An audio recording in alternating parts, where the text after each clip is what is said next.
بعض ہمارے اہل علماء کرام شیعہ کو پکا کافر کہتے ہیں اور بعض کافر کا بھائی کافر کہنے میں کافر وافر شیعوں میں بیسیوں قسم کے لوگ ہیں, معتدل بھی ہیں.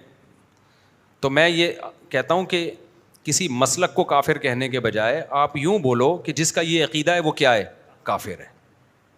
جو نبی کو حاضر ناظر جانتا ہے بلا کسی تعویل کے وہ کیا ہے, کافر ہے. جو نبی کو مشکل کشا مانتا ہے بلا کسی تعویل کے وہ کیا ہے, کافر ہے. تو جو حضرت عائشہ رضی اللہ تعالیٰ عنہ پہ زنا کی تہمت لگاتا ہے وہ کیا ہے, کافر ہے.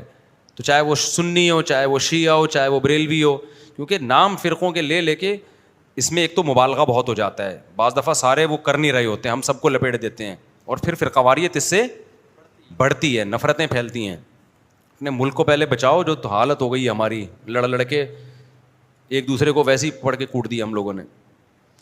آسٹریلیا سے سوال ہے کہ ہم جا رہے تھے وہاں اگر نماز پڑھتے ہیں کہ ہم ان کو منع کرنے والے کہہ رہے ہیں. ہم جہاں آسٹریلیا میں رہتے ہیں وہاں اکثر اہل تشیع حضرات, وہاں جس علاقے میں رہتے ہیں وہاں زیادہ تر شیعہ حضرات ہیں, تو ہمارے گھر میں آ کر اپنی نماز پڑھتے ہیں. پڑھنے دو بھائی میرے بھائی, وہ جائے نماز پہ ڈیلا رکھتے ہیں, رکھنے تو آپ کے گھر آ کے نماز پڑھ رہے ہیں نا, کوئی آپ کے چوری تو نہیں کر رہا نا.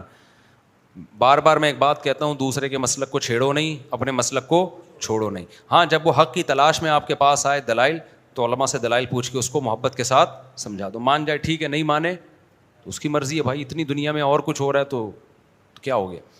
تو یہ ضرور ہے کہ کوئی بھی شخص, چاہے وہ سنی ہو چاہے وہ شیعہ ہو, آپ کے سامنے صحابہ کی گستاخی نہ کرے. وہ اب بولو بھائی یہ حدود سے کیا ہو رہا ہے.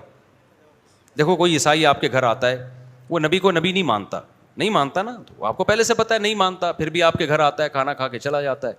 لیکن وہ آ کے آپ کے پیغمبر کو برا بھلا کہنا شروع کر دے, تو آپ کہو گے بھائی اب یہ کیا ہو رہی ہے, یہ زیادتی ہو رہی ہے. آپ کہو گے یہ کیا ہو رہی ہے, یہ زیادتی.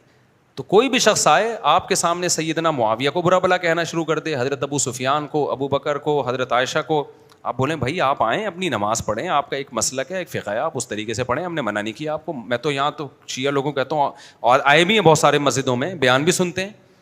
ایک دن کسی جذباتی نے پکڑ لیا کہ شیعہ آئے اور نکالو. میں نے کہا تو مجھے بہت غصہ آیا, میں نے کہا کس بیس پہ نکال رہے ہو بھائی, آپ مجھ سے پوچھے بغیر آپ یہ کام کر رہے ہو. تو یہ بدتمیز ہر جگہ پر ہوتے ہیں. میں نے کہا آئیں بیٹھیں بھائی. تو مجھ سے ملتے ہیں بہت سارے شیعہ لوگ بھی, میں کہیں جاتا ہوں نا اور بتا رہے ہوتے ہیں میں شیعہ ہوں لیکن آپ کو سنتا ہوں, تو ہمیں عادت نہیں ہے اس کو جا کے چھیڑنا شروع کر دیں, پن کرنا شروع کر دیں.